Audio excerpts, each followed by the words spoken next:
Richie represents the Scottish Socialist Party. He's a trade unionist, and if anybody has read any of Richie's blogs, I'm sure you know will be in for an informative and impassioned speech. Richie.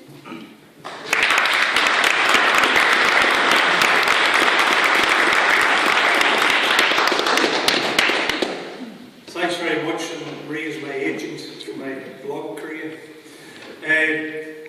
On the 18th of September, the people of Scotland, between 7 o'clock in the morning and 10 o'clock at night, will have the power to decide the future of this country for the first time ever in history. So there's no pressure on you. And what you have to decide, in my opinion, is between two stark choices. There's only two choices on the ballot for them. Either yes to being an independent Scotland, as an independent country, or no. There is no middle road, contrary to what some people try to preach, of some form of devo max, of enhanced powers for devolution or such like. There's a stark choice, yes or no. There's also, in my view, a more profound stark choice on offer, between two entirely opposite futures for the people of Scotland. And as somebody who passionately believes in independence, I also have to say, and no disrespect to anybody who is, I am not a nationalist. And voting yes on the 18th of September doesn't make you necessarily a nationalist. It makes you a democrat. It gives you the opportunity for the people of Scotland to, for example, elect the government of your choosing in the years ahead, unlike now. Under the Westminster system, since 1955, there's not been a single occasion when the Scottish people by majority voted Tory. And yet for at least 34 years of that time since, we've been saddled with Tory governments, including the current twin Tory government. And the consequences have been horrendous for working class Scottish people, including this area. It has led to the imposition of the poll tax, and we weren't better together then because it decided it was necessary to have it a year early in Scotland. It's meant the decimation of industries in areas like Ayrshire. It's meant the closure of pits, the closure of steelworks, the decimation of the future for young people in this country. That's the consequence of Tory rule, unelected by the Scottish people. We don't get the governments that we vote for. So voting yes is a democratic future marked out. And also, above all, I believe it's an opportunity to carve out and shape an entirely improved standard of living on every level for the ordinary people of Scotland. It means, for example, opening the door to evict the Tories permanently rather than evicting tenants who can't afford their bedroom tax. It means using Scotland's wealth for the benefit of the working millions and not for the idle millionaires. That's the kind of society the Scottish Socialist Party aspires to. Let's look slightly closer at the two choices. Scotland is an extremely wealthy nation. Don't believe the guff from the opposition that we can't afford to be independent. The OECD has measured Scotland to be the 8th richest country in the world. One of the organisations that does credit ratings for countries reckons Scotland would be more credit-worthy than the rest of the United Kingdom, for example, under independence. But yet, we have the scars on our backs of being the 4th most unequal country in the world under Westminster capitalist rule. That's one option available if you vote no. And I don't make just assertions. Judge it by yourself and your own experiences. From the years 1999 to 2009, 40% of the new wealth that was created was seized hold of by the richest 10% of the population. And the point I'm making is that you cannot even blame the Tories for that, because the entire decade measuring that wealth transfer upwards was Labour government of Westminster. So the option of voting no, in the hope of Labour government, then transforming your lives, is flying in the face of reality. Is Ed Miliband, for example, suddenly going to have a Paulian conversion on the road to number 10 and suddenly become a socialist who redistributes wealth in favour of working people? I don't think think so, because he's already, for example, dismantling the link and influence between the trade unions in the Labour Party. Hardly a harbinger for a socialist Labour government. And I think, in the remaining time I have in this introduction, I have to say that the other option of voting yes, it doesn't mean certainty of the details of what's going to happen in your future. But I would say if you vote no, there is absolute certainty of what you face. And to use a corny pseudo-musical expression, it's not the status quo. It's one direction, backwards. Because, for example, George Osborne has announced £25 billion worth of cuts, including slashing housing benefits for under 25-year-olds, including a tax on pensioners for the first time, a politically sensitive route they're treading at the minute. And it also means, of course, that you'll have £100 billion squandered on Trident, and another, I think it's £25 billion squandered on fighter jets at a time when 1 in 3 children in Glasgow are in poverty, at a time when 80,000 Scottish children are in poverty, even though one or both of their parents work. The working poor now make up the absolute majority, 52% of those in poverty, and 870,000 Scots in total on the Westminster Capital's room, after successive governments of Westminster, are now in poverty officially, what the authors of a new report described as a human catastrophe. That's the option if you vote no. If you vote yes, you have the opportunity to shape your own future, electing whatever party or parties of your choice, shaping the type of measures those governments carry through. And I'll just hastily summarise a couple of points about that. The SNP government have issued a white paper, but as the name suggests, that's one vision and only one vision of the future, Neil, of the choice in 2016 and onwards. There's measures in the SNP's white paper that the Scottish Socialist Party would endorse and applaud, and in fact in some cases they're things we've fought for ever since our formation in 1998. A couple of examples. Obviously scrapping Trident, scrapping the bedroom tax, ending universal credit and other detrimental tax on welfare. Also, childcare for 3 and 4-year-olds and vulnerable 2-year-olds, creating a guesstimated 35,000 jobs. Absolutely the kind of vision that in itself, on its own, is good enough reason to vote yes. Reversal of the privatisation of Royal Mail. But the Scottish Socialist Party, I'm sure Alex doesn't mind me saying this, I'd be in the SNP if he agreed with everything that the SNP said. He'd join the SSP if he's convinced tonight. The point is, the SSP would go slightly further, in fact sometimes radically further than the SNP. We welcome those kinds of measures, but we, for example, would argue that not just Royal Mail, but the railways, the buses, the transport system as a whole should be brought into public ownership to end the rampant profiteer by privateers and to end the poverty of transport access for ordinary working class people and the isolation it sometimes causes. Yeah. We also believe that instead of saying switch energy companies, which by the way is a bit like saying vote no and switch from Tory to Labour, you're going to be exploited under a different logo.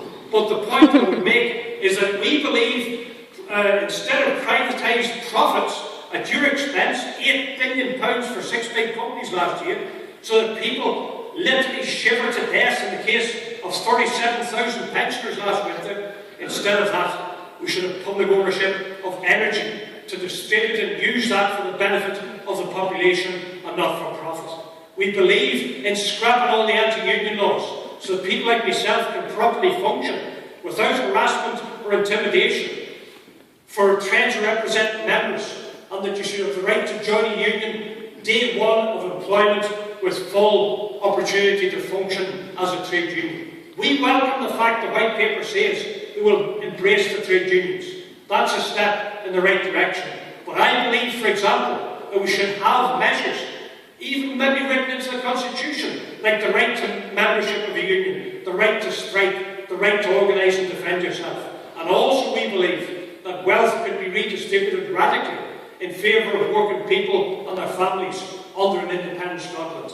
If we got what we aspire towards of an independent socialist Scotland, then, for instance, instead of £6.31 £2.68 for apprentices as the legal minimum, instead of even the slightly better living wage of £7.45.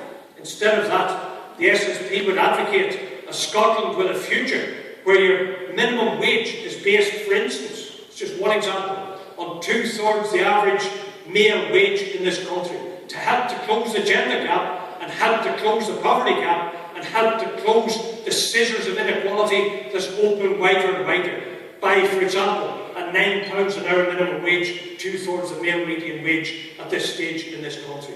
We believe a yes is an opportunity to shape your own future. A no is guaranteed imprisonment for further exploitation, further poverty and inequality, and the choice is stark and clear. Vote yes and organise to shape that future in favour of the millions and not the millionaires. Thanks for listening.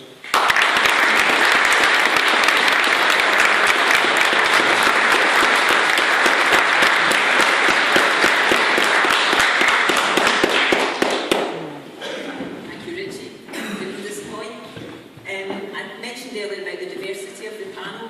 Richie is from SSP. Our next speaker, Jeanne Freeman, was a former special advisor to the Labour First Minister, Janet McConnell. Jeanne also represents Women for Independence, which is a grassroots organisation within the Yes movement that works very hard at engaging women, taking the message out to women, and also making sure that women's views are represented in the debate. And I'd like to thank Women for India for the support they gave us on Saturday on International Women's Day. We were out in the streets of Irvine, supported by Women for Independence advertising the event and providing leaflets for us. So they do a great job. So I'd like to ask Jeanne to speak.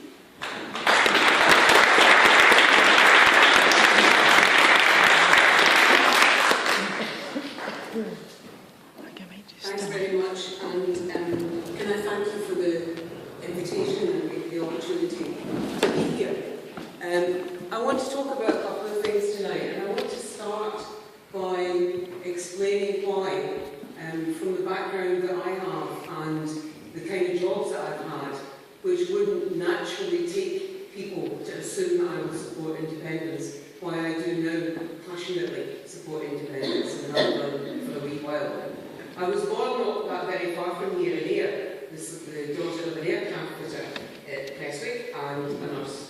And my two brothers and I were brought up in what could only be described as a traditional Labour supporting family. My dad was, Richie will be pleased to hear, a very strong trade unionist. And as we grew up, we were brought up with a couple of really strong messages from our mum and dad. The first of those was that we had an absolute obligation as children to grow up to work hard, to make the best of any chance and opportunity that came our way, to make the best of what we had in our talents and our brains and any skills that we might acquire, and to try and build a better life for the family that we would go on and then have. And for my mum and dad, that was their sole goal in their life, was to create a kind of life where their children could have a better life than they had had, with that message and ringing in our ears about our job was to then create a better life for our own children. But they also gave me another strong message, and that was this, that no matter how hard I might work, no matter how much I might use the opportunities that came my way, no matter how much I might use the talents or the skills that I had and have a better life than my mum and dad had, it would not be a rich life if I didn't care about the people that I lived amongst. I didn't care about my own family, my own friends, but most importantly, I didn't care about people I didn't know and about the kind of life they had and the kind of opportunities that they had in front of them. That notion that you're only rich when the community that you're part of is rich was instilled in me from a very early age. So I did grow up. I became a nurse. I left nursing and I took a degree, and eventually I ended up working in the Scottish Parliament, having campaigned for and believed believed in the Scottish Assembly in 1979 and not being successful in that, mainly because of Jane Freeman. And then again campaigning and working for a Scottish Parliament, which was secured following the 1997 Labour election. I then went to work in that Parliament and was said I was the chief political advisor to Jack McConnell, the Labour First Minister. I was there for 4 years, and it is that experience of those 4 years that convinced me that not only can we be independent, but we should be independent. The convincing about can is I saw what we could do when we had power at our own hands. When we had power over decisions in terms of education, in health, in transport and justice, how the Scottish Parliament could make decisions closer to what people in Scotland actually wanted and closer to what the diverse country that we're part of actually needed. And that's all the more stark as we look today at where we stand in Scotland in those areas where we have powers to make our own decisions, compared to where people stand south of the border in Wales and Northern Ireland, where the powers are not there for them to make the self-same decisions. Let's take the National Health Service. I'm very conscious I have the Cabinet Secretary for Health here with me tonight, and I'm not saying this just because he's here. But we still have in Scotland a National Health Service that remains true to its founding principles. Indeed, I would argue, over recent years, and probably since 2007, it has become closer and closer to the truth of those founding principles. It is a National Health Service that remains there for all of us at the time when we need it, regardless of our status, our income, or where we live. It is a National Health Service that holds its first principle about do no harm, and its second principle is deliver to everyone the highest possible quality of care. Look south of the border and see what's happening to that National Health Service there. It is no longer a National Health Service. It is a collection of commissioning agents, a collection of contracted out services, a collection of what can we do that will make sure that as an individual hospital or an individual trust, we don't go financially bust. What operations can we cancel? What services can we provide? And inside that National Health Service south of the border, yes, there are lots of people who are there because they believed in what it once stood for and are working hard. But around them, it is being dismantled from underneath their feet and from underneath the feet of the communities that they want to serve. Where people now are waiting longer for operations and for treatments that you and I have a legal guarantee we will get within 12 weeks. The distinction is stark, and the only thing that differs is that in Scotland we have in our Parliament the powers to make decisions that are right for Scotland. Or look at education. We have an education system in Scotland that is good and getting better day by day. Let's not kid ourselves, it is not the great education system that we all used to proclaim it to be, but it is good and it is getting better. It's an education system that is designed to work with what each individual child needs and is designed to offer young people the opportunity, if they have the ability, to go on to college or to university. That is not the case south of the border. South of the border, we have individual academies, some of which are run by the private sector. We have schools where what happens is that teachers teach to a test. But you know, when I was at school, I was very good at tests. I was great at passing exams. Do not for 1 minute ask me the next day what I was taught about, but I was good at passing exams. That's not learning. That's not knowing what it is you're learning and why you're doing it, which is what our system is about. And south of the border, if you're a young person of ability, you'll still have to find £9,000 per year to study in a university, to study for a degree. If that was me now, as I was all those years ago, then I wouldn't have been able to do that. I simply would not have been able to do it. And it would have broke when nobody could afford it, least of all them. That is withholding the opportunity to advance yourself and to better yourself and to better the life of your family and those around you, solely on the basis of whether or not you can afford to pay for it or not. I don't believe that that is the kind of country that we want to live in. But you know, Richie's right. If we vote no, then we risk being that kind of country. Because in health, although we have those powers, Andy Burnham from Labour has already said, you know what?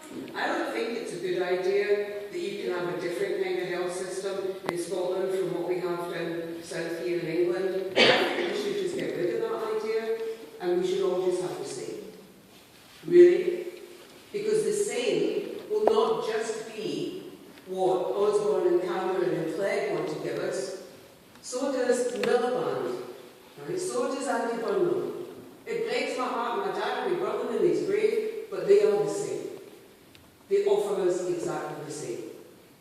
And if we look at the impact of all those years of Scotland being governed from Westminster by a government that it did not vote for, it's not just about us being peeved because we didn't get our way.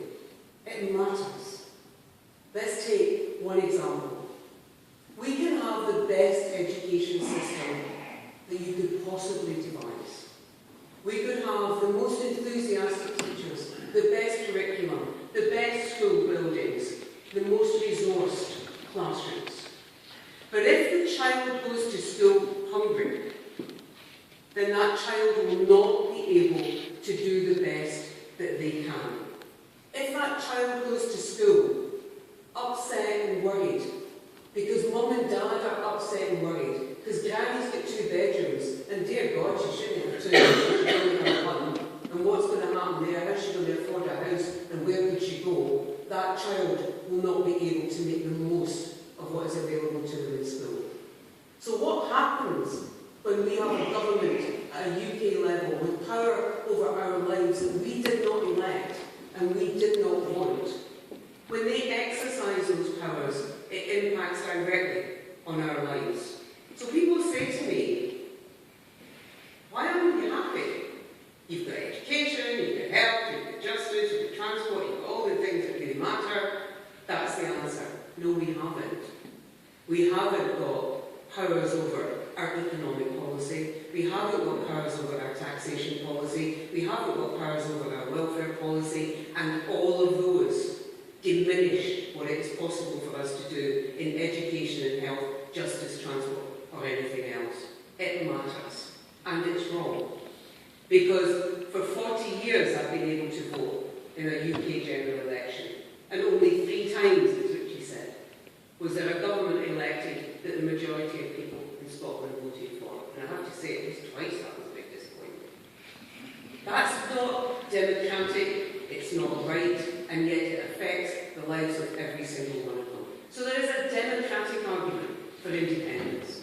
There is a yes we can argument for independence, because when we have had those powers since 1999, we have shown that we can take Scotland down a different road. But we can't go as far as we need to and we might want to, because we do not control the important levers that generate prosperity, that make decisions on taxation about how wealth is spread amongst our communities, that fundamentally say by our systems from top to bottom, none of us are rich individually. We are only ever rich collectively. We're only ever rich when those around us too have opportunity, have the basic needs in their life and who are looked after. That is the kind of country that I want to live in. That is the kind of country that I believe the majority of people in Scotland want to live in. So what's stopping us from making that choice? A whole load of nonsense and a whole load of silliness that comes our way. Everything from we'll not be able to use our mobile phones, we'll not be able to watch EastEnders, we'll not be in the Eurovision Song Contest. I thought that was a bit of a vote winner myself. Maybe just me. Our pensions will disappear into thin air. Companies will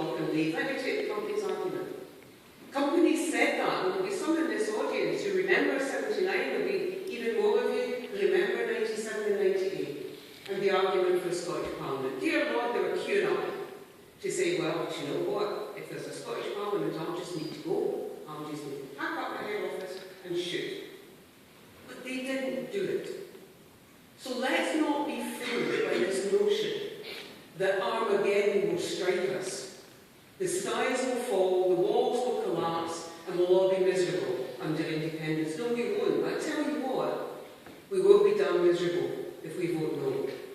Because it isn't just that we'll have the status quo things as they are, bad as that is. It will get worse. Not only has George Osborne said that he will have £25 billion more cut, Rachel Reeves, the Labour Party spokesperson for welfare, says, yeah, me too, and you know, I think we might need to go a wee bit further. So no choice is offered at that UK election that says there is a different road, there is a better path that we might take. Still, the choice is framed in the notion that austerity is some kind of ideology, but austerity is something we all suffer and very few do. The House of Commons, bless their hearts, their own analysis of what Osborne has done in terms of welfare and taxation changes is that he has hit hardest people in work and those out of work, and the only people who have benefited are people who earn more than 150 grand a year. Well, there's a surprise. He is not going to change that. Labour has said they will do exactly the same, so they're not going to change that. So our choice is between taking in our own hands our own futures and those of our children and our grandchildren and people yet to come, or knowing for sure that at the very best it won't get any worse than it is now, but it will get worse. This is about choosing, and it's about trusting. It's not about party politics. People involved in the Yes campaign, people involved in Women for Independence, are from all parties. I'm none. I'm not a member of any political party. But what we all share is a belief that we can make a better country at our own hand. When we have voted for independence, you know, people like me and Richie will have some rare arguments about what that better country might look like. But that is for the 19th of September. It's not for from now to the 18th of September. Because if we vote no on the 18th, God, we could argue till the cows come home, but it won't make a blind bit of difference because we won't be able to make a difference. So this is about choosing. Who do you trust? In opinion poll after opinion poll, the people of Scotland say, we trust the government in Holyrood more than we trust the government in Westminster. We trust the government in Scotland and Holyrood to make the right decisions we agree with, on health, on education, on justice. And do you know what? If you keep reading down those opinion polls, they also say, and on welfare, and on taxation, people trust Holyrood, and they do not trust Westminster. What we've got to do is help people see that converting that trust into trusting themselves is what we need to do. If you close your eyes for a minute and think of the one thing that for you would make Scotland a better country, I will bet you any money that that one thing will not come out of Westminster, but it could come out of our own hands and it could come out of Holyrood. So this is our choice. This is our opportunity. It is a golden moment. And like all choices, it can feel a wee bit scary. But stop and think about what saying no feels like. Saying no is the certainty of more austerity, more hardship, more individualism, more uncaring, and Scotland trying to stem the tide as best it can with very few powers to do so. If anybody asks me, who do I trust to build the kind of country that I want to live in, I trust you. I trust all of you. Your talent, your energy, your ideals, your beliefs, that's who I trust. And I want us to trust each other on September the 18th and vote yes.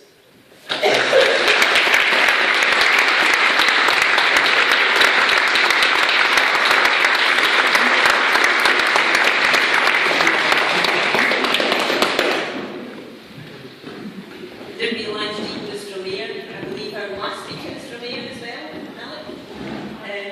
Alex started his political career in the Labour Party, but I think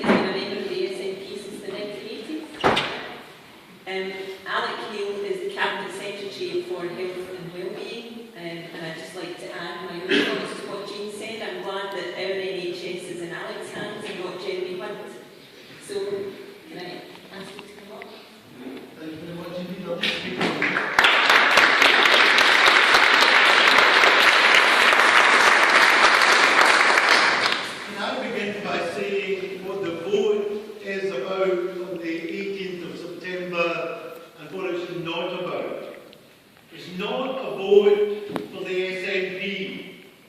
It's not a vote for Alex Salmon, Nicola Sturgeon, Alex Neil or anyone else. It's not a vote against the Labour Party or anyone else. It's a vote about whether you want Scotland to be an independent country. If you vote yes, the Scottish Parliament elections in 2016 will determine whether it's a Labour government or an SNP government or a coalition government that runs an independent Scotland for that period of the first 4 years. And we'll have elections every 4 or 5 years after that in the normal way to elect a government. If you vote no, you're guaranteed to have Tory rule irrespective of who wins the UK general election in 2015. Because the chances are the Tories will win it again despite everything, because England essentially is a Tory nation. And even if Labour win it, they can only win it in England by promising Tory-like policies. So whichever way it is, we're going to end up with Tory policies, be it from a Tory government or a Labour government. And even if we ended up with a Labour government in Britain that was a Labour government, as they used to be under Harold Wilson and Jim Callaghan and Clem Attlee, that'll only be for 3 or 4 years.